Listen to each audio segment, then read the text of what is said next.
देखो ये रासायनिक सूत्र, रासायनिक सूत्र, केमिकल फार्मूला, केमिकल फार्मूला। पहली बात देखो, ये जो रासायनिक शब्द आ रहा है इसका संबंध किससे है? तो रासायनिक जो ये शब्द है इसका संबंध है तत्वों के प्रतीक से, तत्वों के प्रतीक से। और इस तत्वों के प्रतीक को ही बोलेंगे सूत्र। ठीक है, क्या बोलेंगे? सूत्र। तत्वों के प्रतीक के, प्रतीकों कर दो क्योंकि बहुत से रहेंगे। तत्वों के प्रतीकों के समूह को, ठीक है, क्या बोलेंगे? रासायनिक सूत्र। तत्वों के प्रतीकों के समूह को रासायनिक सूत्र बोलेंगे। ठीक है, आगे थोड़ा डिफरेंस होता है कि सूत्र समान रहता है, लेकिन उसके जब अंदर हम जाकर के देखते हैं, जैसे कुछ लोग होते हैं जैसे जुड़वा नहीं बचे होते हैं तो वो ठीक है, ऊपर से तो ठीक है, लेकिन कुछ ऐसी चीज़ें होती हैं कि जैसे ये काम जल्दी करेगा, ये काम तनी नहीं करेगा। ठीक है, तो रूप आकार में ठीक है सेम है, लेकिन अंदरूनी चीज़ है जैसे काम करने की उनके इसके अंदर जो ललक है थोड़ा कम है, इसके अंदर ज़्यादा है। तो ये ऐसा ही कुछ कंपाउंड में मिलता है। अब आइए सीधे आते हैं, तत्वों के प्रतीकों के समूह को क्या बोलते हैं? रासायनिक सूत्र। देखिए एक और परिभाषा है, सेकेंड में हम कह सकते हैं अदर वर्ड में कि तत्वों के नामों, तत्वों के नामों के जगह पर, तत्वों के नामों के जगह पर उन तत्वों के संकेत, सिंबल या प्रतीक को लिख देना अथवा रख देना क्या कहलाता है? रासायनिक सूत्र कहलाता है। हो गया। ठीक है, गला थोड़ा फंस रहा है।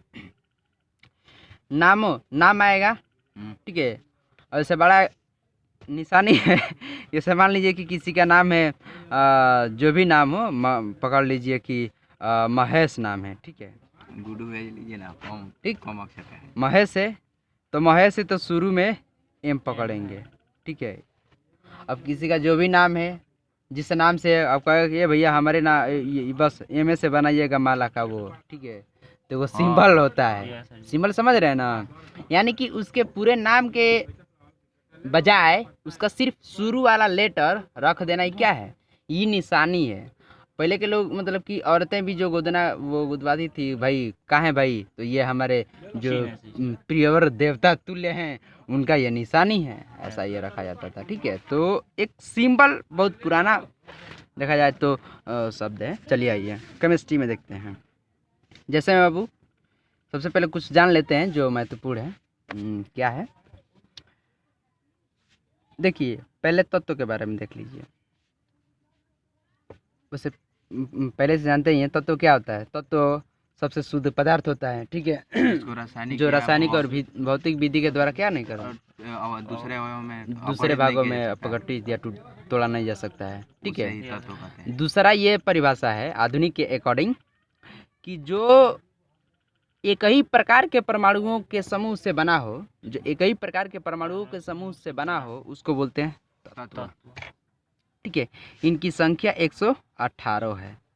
18 नहीं 18 है, 118 है, जिनमें से 92 नेचुरल के द्वारा हो रहा है। हाँ, जिसमें से लगभग 92, 90 या 92 के करीब में, बाकी घटा दीजिए शायद। तो ये 92 आपके नेचुरली है। ठीक है, और इसमें कुछ आर्टिफिशियल की मानव द्वारा बनाए गए, और ये भाई प्रकृति में खुद ही मौजूद है, इसको इंसानों ने ढूंढा है। चलिए अब देखिए, हो गया ना ये तत्व। जैसे मैं लिखूं हाइड्रोजन, आप खुद ही गेज करना कितना हमको एनर्जी लगेगा। हाइड्रोजन, फिर लिखूँ हीलियम, हीलियम, लिथियम, बेरिलियम। एगो समय लग रहा है, नहीं लग रहा है, स्याही लग रहा है। हमारे बॉडी की एनर्जी लॉस हो रही है। और फिर हेता ना ही खाँच, और कौन कौन तो लिख देते हैं हेत खर्च देते हैं, ठीक है। देखो ना, अब मान लेते हैं कि आवश्यकता अनुसार लिखना है। कभी कभी अध्यापक बोल देता है आवश्यकतानुसार, अब कौन खींचना है तुम्हारे का है, ठीक है। तो ये होता था, अभी भी होता है ऐसा। तो हाइड्रोजन के कितना सुविधा रहेगा कि हाइड्रोजन को सिर्फ H लिखे, बोलो, लिथियम को सिर्फ Li लिखें, वो लिथियम के हीलियम है। अच्छा हीलियम है He लिखें, और लिथियम को सिर्फ Li लिखें। सुविधा है कि नहीं? तो सुविधा के नज़रिए से ही ये देखा जाता है। सूत्र जो होता है सुविधा के लिए ही बनाया गया है, ठीक है। अब आइए, अब देखो रासायनिक सूत्र, रा माने रासायनिक और सु माने सूत्र, ठीक है। ये आपके सिलेबस के अकॉर्डिंग 3 प्रकार के होते हैं। रासायनिक सूत्र, हाँ, पहला है मूलानुपाती सूत्र, मूलानुपाती सूत्र, सूत्र, या सरलतम सूत्र कहते हैं, ठीक है। हाँ, इसको सरलतम के नाम से भी आप पुकार सकते हैं, कोई सरलतम। शायद इसको इंग्लिश में इम्पेरिशियल करते हैं ना सर जी, इम्पेरिशियल फार्मूला। हाँ, इम्पायरिकल, कुछ लोग इम्पायरिकल पढ़ते हैं, कुछ लोग इम्पीरिकल पढ़ते हैं, ठीक है। इम्पायरिकल है ना सर, ठीक है, फार्मूला। इसके बाद आता है आपका अणु सूत्र, यानी कि आणविक सूत्र, ठीक है। क्या बोलते हैं? मॉलिक्यूलर फार्मूला, ठीक है। और तीसरा आता है परमाणु संरचना सूत्र, ठीक है। यही कई यौगिकों का पर्दाफाश करता है, संरचना, ठीक है। अणु सूत्र में तो समान रहेंगे, ठीक है, लेकिन यही पर्दाफाश करता है उसका, ठीक है। विकिपीडिया बनता है ये। तो आगे हम इसको बताएंगे, पहले ये देख लेंगे। तो इसका होता है स्ट्रक्चरल फार्मूला, ठीक है। आइए मूलानुपाती सूत्र को पहले हम देखते हैं, मूलानुपाती सूत्र क्या होगा, ठीक है।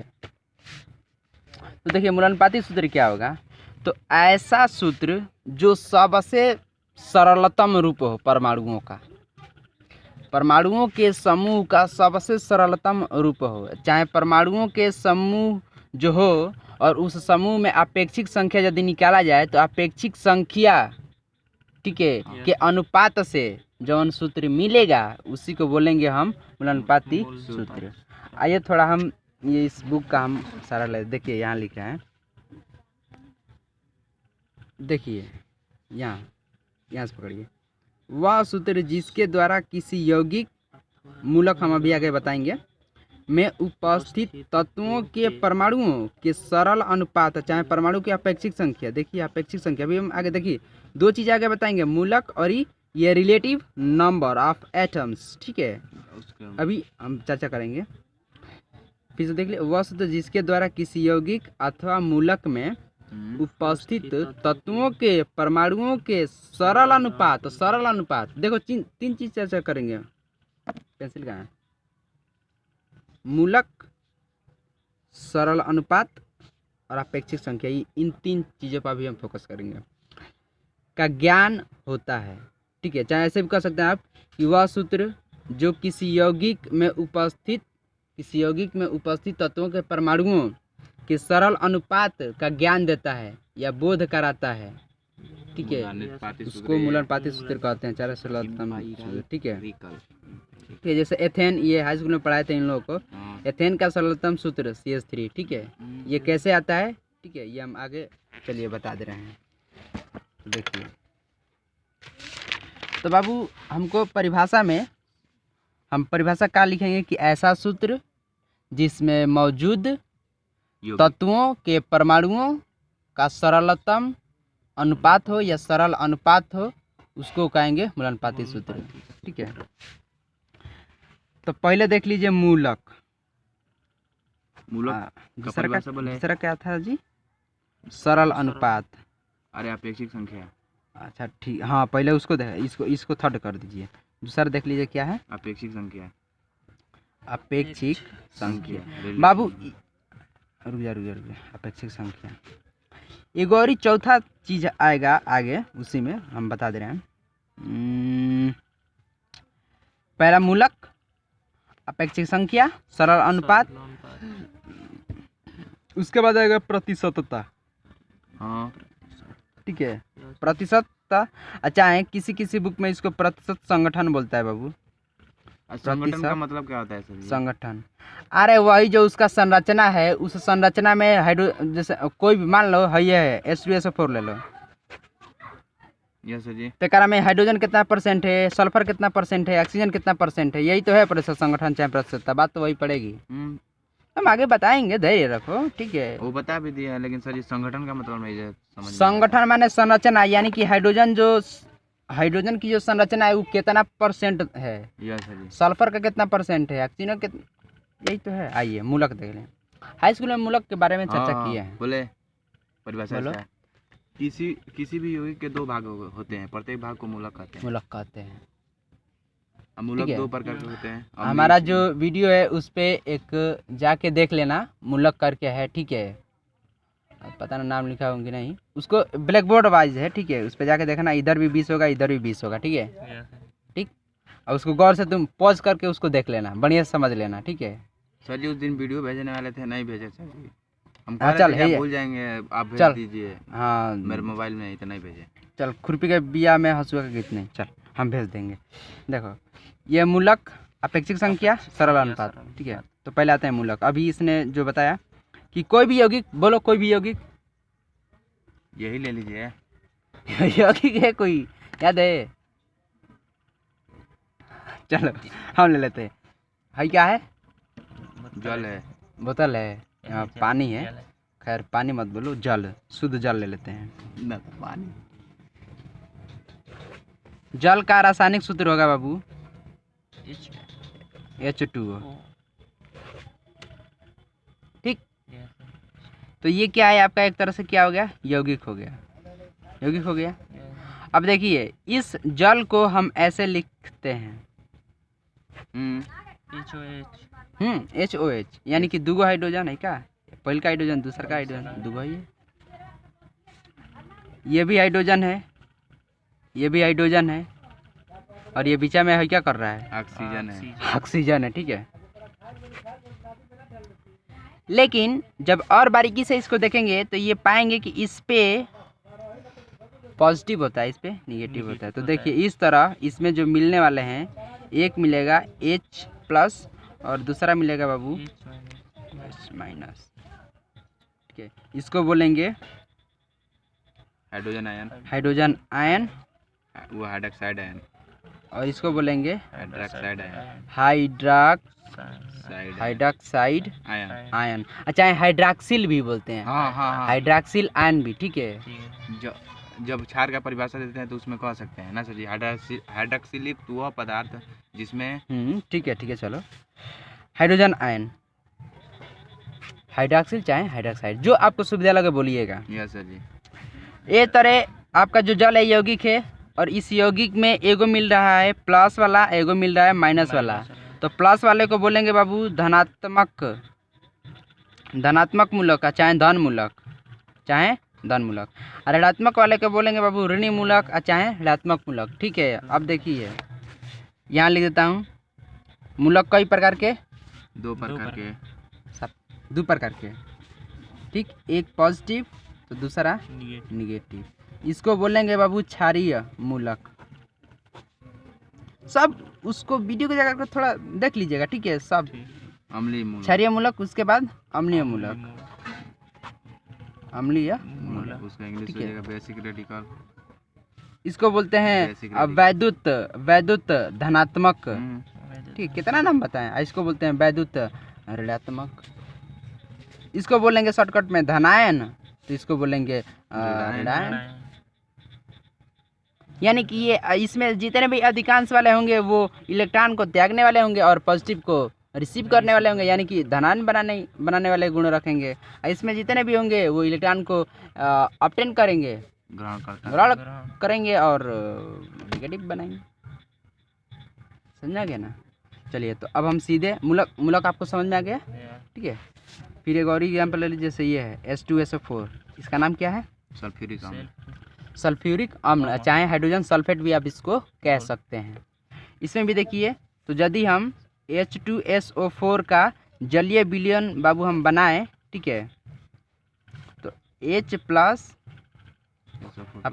SO4 2 माइनस एक्वस, एक्यू माने एक्वस, ठीक है, क्या होता है? एक्वस। एक्वस माने कि जल में इसको घोला गया है सल्फ्यूरिक अम्ल को, तब ये क्या दे रहा है? हाइड्रोजन आयन, और ये SO4। तो 2 लगाइए यहाँ पर। हाँ, अब तनी 2 लगा दें क्योंकि बैलेंस का सवाल है, ठीक है। तो ये हो जाएगा आपका क्षारीय मूलक, और ये आपका हो जाएगा अम्लीय मूलक, समझा गया ना? और ये खास तौर से आयनिक वाले में मिलता है, ठीक है। अब आइए आगे,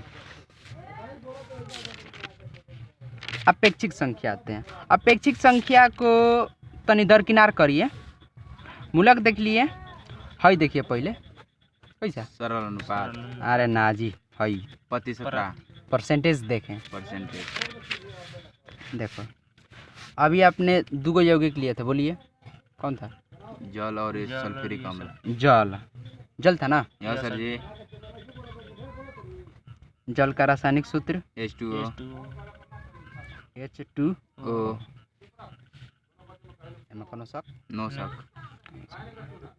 अब आपको निकालना है कि इस जल में कितना परसेंट हाइड्रोजन है, कितना परसेंट ऑक्सीजन। आइए, तो सबसे पहले H2O का अणुभार निकालेंगे,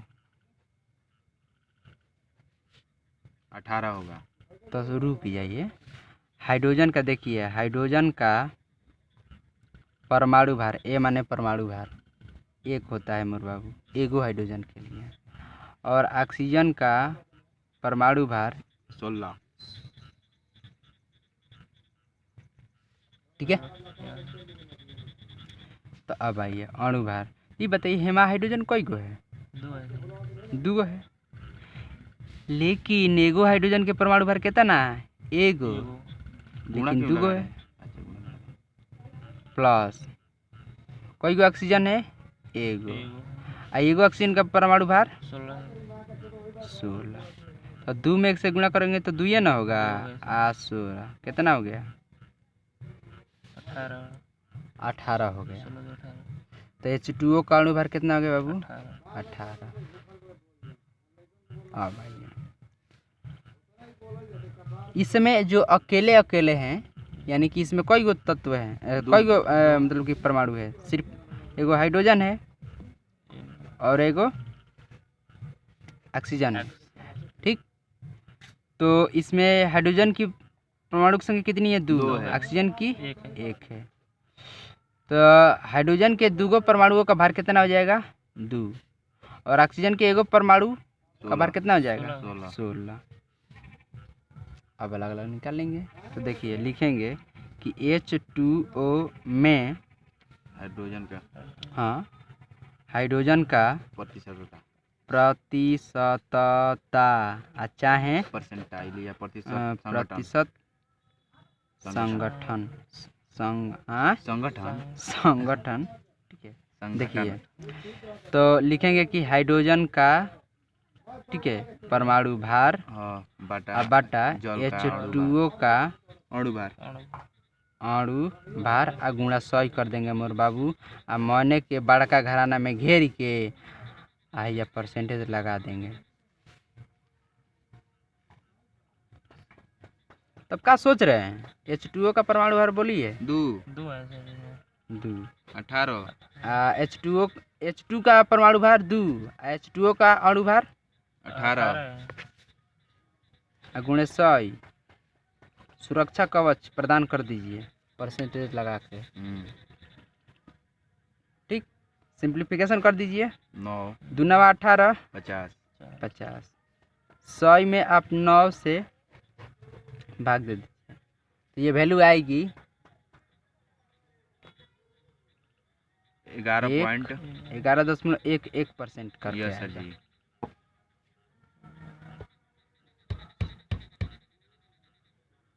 ये हाइड्रोजन का निकल गया लिखा प्रतिशत से होता है। हाइड्रोजन का निकला। अब आइए H2O में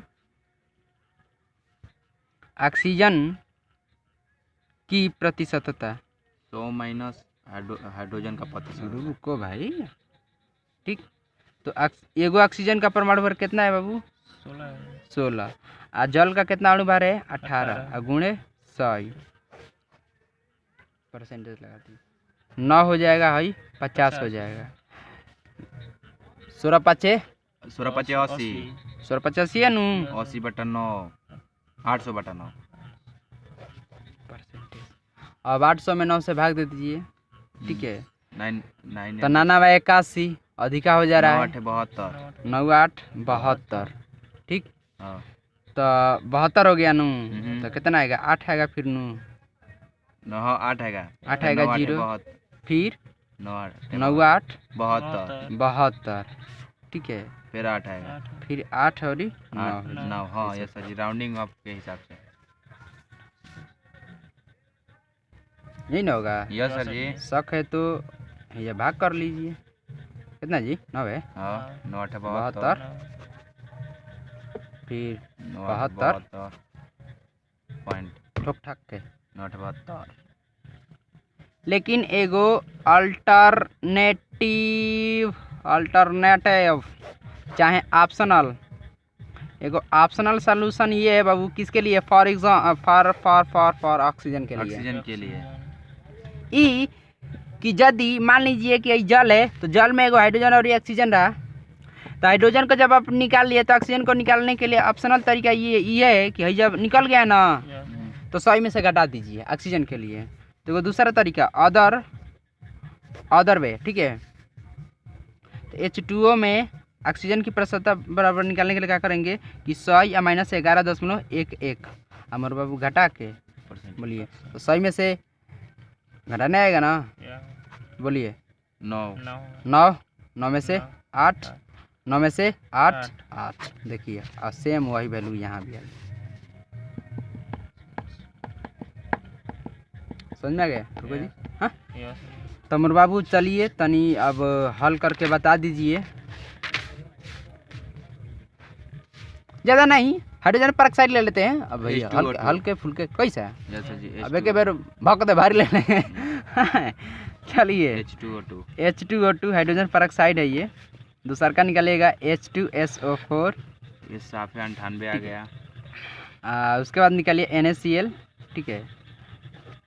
चौथा आप निकालिए NaCO3, ठीक है, सोडियम बाइकार्बोनेट, ठीक है। और ये दे दें, पांचवा ले लीजिए KCl। चलिए इसमें कौन कौन है हाइड्रोजन, ठीक है। तो यहाँ मैं लिख दे रहा हूँ, हाइड्रोजन के लिए 1, ऑक्सीजन के लिए 16, ये सब परमाणु भर हैं। और कौन है? सल्फर के लिए 32 ले लीजिए। और कौन है भैया? N है, ई जनाब तो 23 हो जाएंगे। क्लोरीन है 35.5। चलो तबे ना 58.5 होगा सही सोडियम क्लोराइड का। ए बेवकूफ, कोनो मायने नहीं रहता, 4 और 5 लिया जाता है। हाँ तो क्या कि वो जो कोलिन है वो वो भी ले सकते हो। चलो हमने ये दे दिया, ठीक है। फिर कार्बन का कितना होता है? 12। अब कौन बच रहा है? पोटेशियम का हो जाता है 38। इतना मारेगा ना, 39 होगा सर जी। हाँ एक दिन बताए थे। 39 नहीं 40 हो जाएगा। 40 होगा सर जी। 39.09। रुको, आर्गन का 40 होता है ना, आर्गन कैल्शियम का 40, इसका 39 हो जाएगा। हाँ 39.09 कुछ होता है ना सर जी। 39. अरे तो 5 से कम है, ठीक है। आई होप कि आप ये निकाल लेंगे। देखिए हम बता रहे हैं फिर से। हेकरा में हाइड्रोजन का निकालिएगा, 100 में से घटा दीजिए। हेकरा में हाइड्रोजन और सल्फर का निकालिएगा, 100 में से जोड़ के घटा दीजिएगा। हेमा का पूछना है, एगो का निकालिएगा, ठीक है। सेम वैसे ही है, समझ रहे हैं ना? निकाल लेंगे कि नहीं बोलिए? हाँ सर जी। तो हम तन मूल्यांकन कर लीजिए। हाँ हम कर लीजिए। यस सर जी, सचो कसम से। हाँ तुम मिथुना वाला शपथ खा के कहो। नहीं सर जी, मतलब 2 बार पढ़ा दिए तो थोड़ा सा कॉन्फिडेंस होगा। ठीक है, तो ज़्यादा इथी हो रहा है क्या नहीं भैया, जोखिम तो उठाना ही पड़ेगा। इनको छोड़िए, ये तो साफ है सही सब ना। है निकालो, है दूसरा 98 है उसका, ठीक है निकालो। H2SO4 का तुल्यांकी बार निकल 49 गया हो ना? जाएगा। चलिए निकाल लीजिए।